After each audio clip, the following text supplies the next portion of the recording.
Welcome to How to Save Your Marriage with Nicola Beer, a show full of tips and practical strategies to repair, rebuild, and strengthen your relationship. If you are currently stuck wondering if your marriage can be saved, or you know you want to save it but don't know how to go about changing it, this show is for you. And now here is your host, Nicola Beer, who specializes in a proven 10-step program to help couples increase the love, passion, and happiness in their marriage in 30 days or less, guaranteed.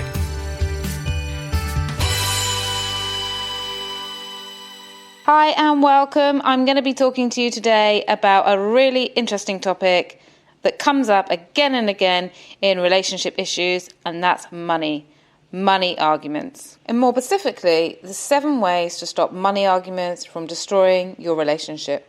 Money arguments and problems are one of the most significant factors that can lead to divorce, according to numerous studies. Research by Kansas State University found that this is because money arguments decrease relationship satisfaction and are harder to move on from than other marriage arguments. If one spouse is more reckless, frivolous, and carefree with money, whichever way you look at it, and the other is more cautious, tight, and careful, conflict can arise. These differences can ruin a relationship in the best of times, but when you add to the mix financial stress, unemployment, and a negative economy, it can lead to divorce. Financial issues often trigger feelings of shame and fear, which can lead to angry outbursts or withdrawal that further destroys the connection. So, in order to help you move forward, here are 7 ways to protect your marriage and stop divorce caused by money arguments and financial conflict.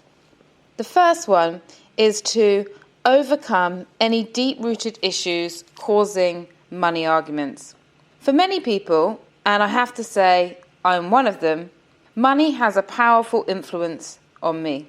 Not in the sense that I'm materialistic, as I can easily and happily live on little if the circumstances dictate.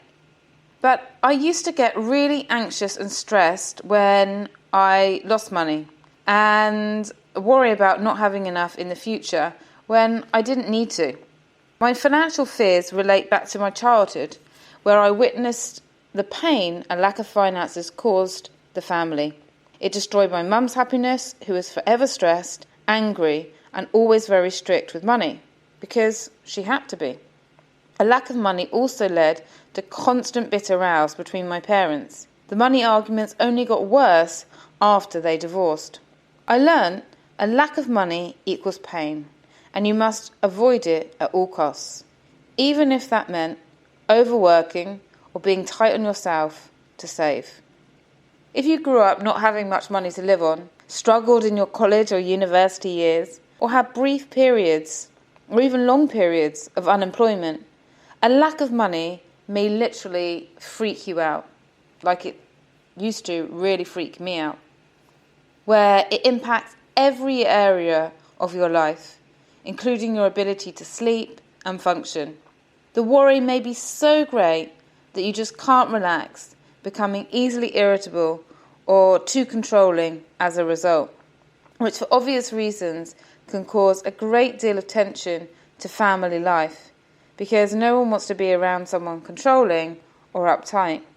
The pressure can increase if your spouse spends money in a very differently to you, or you experience periods of financial stress.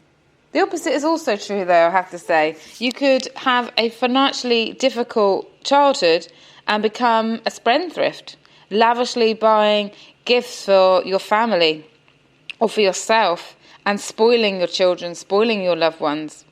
This was what happened to my sister. So we had exactly the same upbringing. She's 2 years older than me, and she decided that she wanted to have all the things that she never had as a child, and that she wanted her children to have all the things that she never had. And so she then has racked up a lot of credit card debt. And then I'm the complete opposite, so scared of not having enough money that I would overwork myself. And so getting the balance is crucial, and that's why overcoming any deep-rooted issues is key. And this is what I help a lot of couples change when they come to me for marriage support, we look at where are their money patterns coming from and what do they need to know, what do they need to let go, how can they heal this area and become free and then be more in the middle. And I'm talking about couples that come to me where there's extreme, where there's a spending addiction, where there's lavish spending when they don't have the finances to do that, or where someone is being too financially controlling. And it's always to do with some past events, circumstances, or some learned behaviour that we learned in our past. It doesn't have to be childhood, it can be something that happens to us, a significant emotional event later on in life, or something that's happened to someone close to us that we've witnessed. And if you grew up where money was really plentiful, you also may continue to spend like that, because in your mind there's never ever an issue with money. Money is abundant, money is plentiful, there'll always be enough. And this can also cause a lot of arguments to be between couples if someone is spending like they have lots of money and they don't have lots of money. So it's really key to be aware of your own and your partner's money history and work out a way forward. I personally had to do some healing and coaching work to clear my money fears and blocks so that it didn't cause stress in my love life. So that's the first one. The second one is share debt and be honest about poor spending habits. All relationships require transparency and trust. And in the area of finance, this is crucial. If you can be open about your financial habits and any debt, then you have a far greater chance of working through them. When Katie and Mark got married, Mark didn't share that he had credit card debts owing $30,000, mainly because he was ashamed and knew that he would somehow handle it. But for Katie, his hiding felt like a deceit, which really hurt her and the relationship. I've also helped couples to reconcile after years of financial cheating later in the marriage, and it's certainly not an easy path to rebuilding faith, trust, and closeness. The safest way is to be open and honest right at the start. The third thing you can do to stop money arguments from hurting your relationship is to agree when and if savings are touched. If one of you has spent years or decades building savings and the other starts eating away at them, it may destroy respect and even love. Savings are a sign of sacrifice for a greater purpose, and seeing them wasted without permission or agreement can be soul destroying for some. So it's important to take that into consideration and to bear that in mind. Number 4 is adopt a policy of joint agreement. As soon as you start to pull your money together, it's important to set some rules around independent spending. Some couples have a limit they can spend without sharing, and others have a joint account and keep their own access to separate money. You need to determine what works best for you and at what price point that you're going to talk to each other about a purchase. Making decisions together also helps prevent controlling behaviour. No one wants to be controlled, and both deserve an opinion, even if one is not earning. And this is what I see again and again, where let's say the husband is working, then the wife gets no financial control because she's not earning. Or similarly, it can work the other way, where a wife is the main breadwinner or the sole breadwinner, and the husband doesn't get a say in where the money is going. And that's not a partnership. Both deserve to have a say in what happens to the joint money. It can really damage a relationship as well if one person demands to keep track of all the money and won't let the other person even know about the financial status, even know where it's going, what's happening, how the money is being spent. I had another couple that I was working with, and the husband refused to let his wife know what was exactly the financial incoming and outgoings. And she felt very frustrated at this, and it was causing a lot of distress in their relationship and a lot of arguments. And so once we managed to share, the impact that it's having on the relationship. They came to an agreement. And really, he just wanted to increase the money, and he was hoping that by the time he shared with her the money that they had, that they would have a lot more. And it was really to protect his feeling of feeling shame, of feeling failure. Also, the way that she was acting was very scared and very anxious. So we looked at where are these reactions coming from, and then we created a solution for them to move forward and have that transparency. And now they make all of their financial decisions together, and it's made a huge impact, because financial issues are huge in a relationship, just like children and in-laws and sex. Those are the 4 key areas where a lot of relationships can get into trouble. So financial is definitely a really important one. Another financial controlling behaviour is also to criticise each other's decisions. You can avoid this by adopting a policy of joint agreement, where you keep talking until you agree on finances, or when you can compromise. Because if you do this, if you discuss financial decisions, then you're going to lower the risk of resentment and of fights and arguments occurring. Number 5 is to keep your financial agreements. So basically, if you're responsible for paying a certain amount of bills in your relationship, you've got to stick to it. If you're responsible for saving some money, if you're responsible for the birthday presents and the Christmas presents, then sticking to the budget, sticking to what you've agreed is really key. Otherwise, you can hurt each other by not agreeing and not sticking to your side of what you said you're going to do.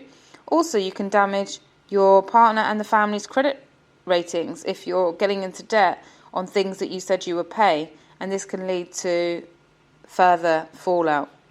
Number 6 is to create financial goals and a plan together. Most of us have dreams for where we want to live and travel to, what objects and experience will symbol a well-lived life to us. And when couples figure out how much they want to save and what their future goals are together, it can often bring them closer together. Without discussing dreams and goals, finances can often lead to more conflict, meaning your closeness will take a hit. Because when we talk about finances, we're talking mainly about our dreams. And unmet dreams can lead to dissatisfaction. Shared dreams can lead to a really strong connection, love, and happiness. So it's key to support each other in your dreams. And that's a beautiful one. Dream sharing and planning can be a really enjoyable activity. Take yourself to a nice restaurant or a nice coffee shop.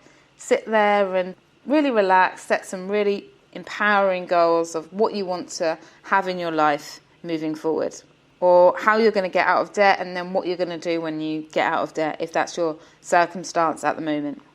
And number 7 is change what is not working. If the way your finances are being handled is causing strain and distance between you, then change it. Having worked with countless couples now, adopting a new strategy can literally save the marriage. If one is getting stressed with all the tracking and paying of bills, split the responsibility or hand over control. If lack of communication around finances is igniting fear or resentment, create regular financial meetings. If saving is difficult for you, get a savings plan and be sure to educate yourself first on the saving plans that work. If a joint account or pooled savings is not working, discuss and try a new way of working it. In summary, the best way to avoid money arguments is to be transparent, open, create a budget, and understand each other's money personality, family history, and dreams. And then try to align your money values. Couples that have similar money values have a lot less drama in this area. Although you don't have to match each other identically, there is growth in differences, as long as you're both willing to adapt and consider each other's history. Because relationships are there to grow us. We pick our partner to grow, and we learn and we grow and we develop as a result of being in a relationship. I know that I've learned to grow a lot from past relationships. And my current relationship is trying to find that middle ground, and also realizing that your way may not always be the right way, and their way may not always be the wrong way, and trying to reach some compromise. So I hope you enjoyed listening to this. I love supporting in this area, so do get in touch with me if you have any questions, or you would like to book a free Save Your Marriage consultation with me, where we can look at any areas that you're struggling with at the moment and devise ways to save them. And also, if you haven't checked out my webinar, then join that. I'm going to put the link below. It's a 60 to 90 minute talk that I give on how to really save a marriage. I talk about how to communicate to motivate, how to create more love in the relationship, and how to eliminate the two silent relationship killers, which is negativity and resentment. So if you're interested in that, the link will be below. From my heart to yours, thank you so much for listening. I'm so glad you're here with me. Obviously, I wish that we could be meeting under different circumstances, but I'm pleased that you're here because you're a person that takes action, and it's only action that can really transform a relationship and get back that closeness. So have a wonderful week ahead, and looking forward to connecting with you again in another podcast. Thank you for listening to How to Save Your Marriage with Nicola Beer. To book your free Save My Marriage consultation, please visit www.savemymarriageprogram.com/consult. And if you've enjoyed this episode, Nicola would really appreciate it if you could leave a rating and review on whatever app you're listening through, so the show stays visible, allowing more people to get the support they need to increase their love, passion, and happiness.